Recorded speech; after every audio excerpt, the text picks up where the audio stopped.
Hello ma'am, ngasi ma'am yam toina habiramba hanjan su khanpirapa PCOS haba polycystic ovarian syndrome haba adugi matang video ne na pudun laksai je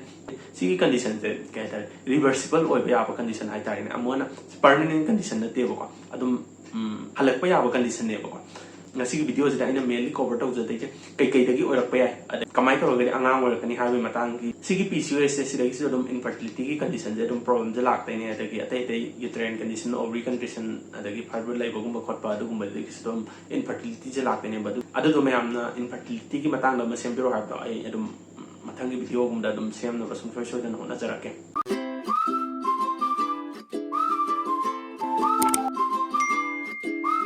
video je haudu kana mamang question na mahang biraki ne ko mayamna kai no hargidi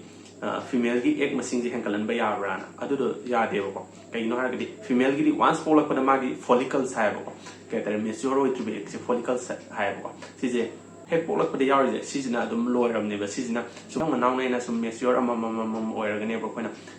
sperm ji ga fertilize to utar ga Nupi na pero lak pa na lai si da gi ne ba ko adu ka Nupi nge dum kai tare zahi 30 lan rikanda 30 cross tau rikanda dum lo mo ko lo hai je kai non di zahi ji yam jala ga eki quality ji sum handarak te ne ba adu du ne ba eki quality handara ga di nang pola ka dar bangang da kai tar disfigure roi bagum ba du gum sum adu gum bai case ju dum wang klak pai tar du na ne nupang de dum sperm je continuously putok pani na zahi 40 or ga 50 or ga dum lo ma kanda angang oi bangam si jina ne ba maram ji aduga mayam na ai handagi thau mari YouTube toroi je pesa yam phangma manra ai sum screen do jaram yam dollar trying to si palising mo khotane ba aduga moi professional YouTuber kangu di kaya tare advertise ke mayam lak pani moi de dum pesa dum mayam phange ba ai gi di to aina je sum hai do sum ai di pesa gi sunatte aduga ai gi knowledge kar share towning ba mayam da adagi sum hobby oi kai oi taw ne ba aduduna yang hangi 40k view le je maximum ai asida phangi je pesa $4 khaktane ba $4 di lupa chani yang kai mu ko tane ba ko aduduna mayam nai bu motivate to bi na sum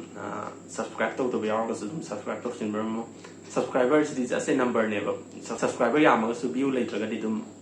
kesu pa shapang ne te ba view da ne ba YouTube ki adu di PCOS se kai de na ke na ha ga di multifactorial condition ha ba ko sum factor mayam na wara pai ta adu ko na mainly consider to de je mainly problem lai de kai de ki no ha ga di nupa da yaw hormone hai tare ne androgen na ma yaw ri ba ko na sigi hormone je nupi da su yaw da ba di na te yaw kitang khakta yaw bai tare adu bu ngasai ki PCOS na ri ba mi sing ji da di kai tare magi hormone ji yam hena sungak bai tare adagi di pituitary gland hai tare ko brain na pituitary gland ma yaw ri ba ko si je na ngasai ki follicles hai tare ne ko nupi ji da follicles me am yaw pa do ina sum ngasai mamang hai jagi ba sigi follicles is sum ek to ga tha kudingi sai follicles mature ra ek si amu release to de ba samna example ma jage ba haino mukta bu har ga su haino du sum bambi ji da masa ma thanda mul la ga kela ga di koina maru lo makta or ga su maru ja dum tha ba hoiduna siga sama ne ba sai follicles me am de mature oi da bi hai tare ne sai mature oi tram ni na sai ek se thok pa ngam dram ni ne nga cis oin le ho bai tare mainly nangi infertility ki problem lai je kaino ha ga nang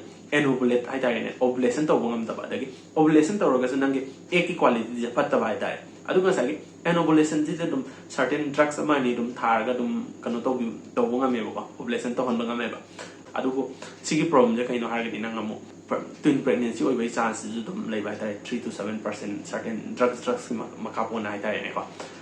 complication je sidamu lak de nangi nga sagi hormone je imbalance to bangam dam na sagi pregnant or ga dum kai ko khot pa dum hanjan tawi je nangi hormone je fajana balance to bai ne ba tu kai tare PCOS na ga di yam chang nai na regular check up to bi bai tare nangi hormone je balance to ba to ta bra hormone in wala ga di hormone injection adum to khot pa supportive treatment soina ko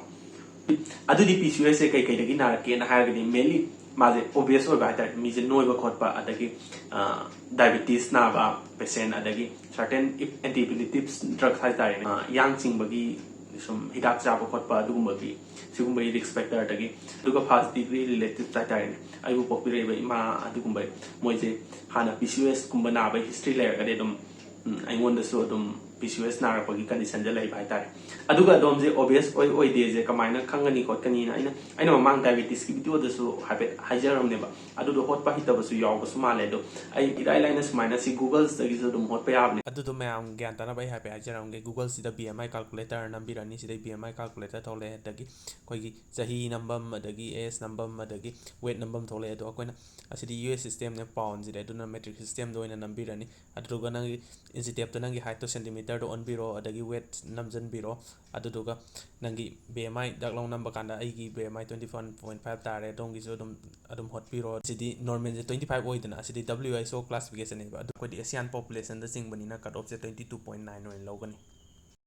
ngasagi obesity jagi PCOS na reje kai no ha ga ngasagi central fat ai tare ne fat mayam na kai tare ngasagi problem to lai androgen ni dana sigi hormone androgen ji mo amka sung mo kan da mo amka hena mateng pang bai tai sida gi ne ba adai di problem le hormone sung ba da farak tar ka da do amka hena noiram ne sung chala padai de adum farak tar dana obese oi dana ba ka tai mainly junk food sumba da sugar content yam yaw ba gumba sabi da bai tai mo gi dum regular exercise to wi ba no kalak dana ba aduga nang obese oi tar di nang ka tai cardiovascular disease ai tai heart ki problem adum la ani adagi hypertension adagi fatty liver na bai dum chance adum wa khlani adai si problem ma'am le ramina kidney da mu tai da ni nangi obese oi ba sina kana dai je kem na te nang anta sat ki ba kem lai te si dai hena yang ge dum obese oi da na ba ka tai dum isana ka hona bi bai tai ne ko adudi adom PCOS signare ha ga di kai kai symptom le ram ni ha kana hirsutism ha ba nupa gi ta plus mana ko yam ho ko pa adagi tha ani hongi matung da period amu khak kumba la ko pa adagi ko acne bulgari sa ba uring je padana sumaina sidai da am padana to ko pa sigum le ga di kai non ha ga androgen ji am wanga mina ka ta se sigum ba symptom se uthorai ne ko PCOS na ga di kai complication la ni ha ga di type 2 diabetes me like the cycle diabetes na ba dum nang invite torom ni adagi endometrial cancer ai tare ne ko regular period lak tamina adu nangi endometrial cancer je lak pagi chance dum nangi lifetime da dum 9% ne risk low je adu du nang even angang oiraga su ai tare ne ko nangi endometrial jina na support to bungam da ba dagi hormone imbalance lei bisina maram oiraga na angang kai ba ai tare ne ko angang ge abortion to bai chance dum lei ba ai tare aduga sigumba problem je lak pakanda akoina test to je kai no ha ga hambada na in kai tare menstrual cycle lak to mina hana nang pregnant oibra khotpra na dum urine UPT tawraga urine pregnancy test tawraga dum roll out torni adudagi thyroid ki problem layraga sudum nang period se changai da khotba ba dum lay adagi hormone imbalance atari hormone test ne maroin tawte je sagi pituitary gland dagi ina sa haija gipta sigi hormone je normally hena thadorokpra wana thadorokpra sijina ne bunga sagi koi gi menstrual cycle je normal oina tha ko dingi normal oina lan dai je sigi diagnosis ki matang ni dum changjal larwai ki ko tuna PCOS study kai no hak ni hidak nung kai pi ba gi yam ka na kana boy de ba first line of treatment je kai no na hak di nang ge lifestyle modification to bi ba tare ne ko si lifestyle modification to ga di nang sai obvious or mo da handarani e de central fat me am to dum kano to ram ni handar ram ni nang gi insagi insulin resistance or mo me am do loi ko ram ni nang diabetes na ba gi de gi heart nung problem lai boi khot ba gi fatty liver kai ga adum condition su loi adum handar re na first of all nang lifestyle modification fazana sense of ba adum am pam na sai bi ba junk food to cha to pi ba de sugar yam ka hena content yaw ba jabi da ba maroina protein gumba adagi fibers adagi fruits vegetables gumba dum fazana balance diet jabi ba hai tare adum kan nang ba adagi regular exercise to bi ba aduga nangi BMI do fazana maintain to bi ba hai tare ne ko aduga sigi matang dum dietitian ama dum fazana dum consult to bi ba kem ta kai de ko aduga koina sai drug gumba management da recommend to ge hakani OCP ai tare oral contraceptive pills third and fourth generation gumba dum drug se gumba pi ba ko kai no di third and fourth generation de sai androgenic side effects yam handa ba ai tare aduga ngasagi mamang da hajagi medical management kai kai jina fail oiraga di kai tare koina laparoscopic drilling and surgical procedure matawe ba aduga adum pregnant oina ba dum hotna ai tare aduduna kaisu yam pakhat ningai oite vertible oiba yaba condition ne aduna aina mamang da hajagi ba mayam da amuktang tawroga yengbiro adum kanda dum mayam da yam tina kana gani na aduga aduduna ne koina antibiotic saba kanda su kaitare ama ita sabi gano na haije kaino de ko first generation second generation third generation adagi reserve drugs kana lai di ba doctor ma concern tar phajana course na sabi haije kaino ni nang sai antibiotic reserve drugs so satho ki tar di kai tare koina mathang mu nang na bagi treatment tabu kanda adu gi reserve structure nang resistance la ki dar dinam nang kan banga moi dai ne ba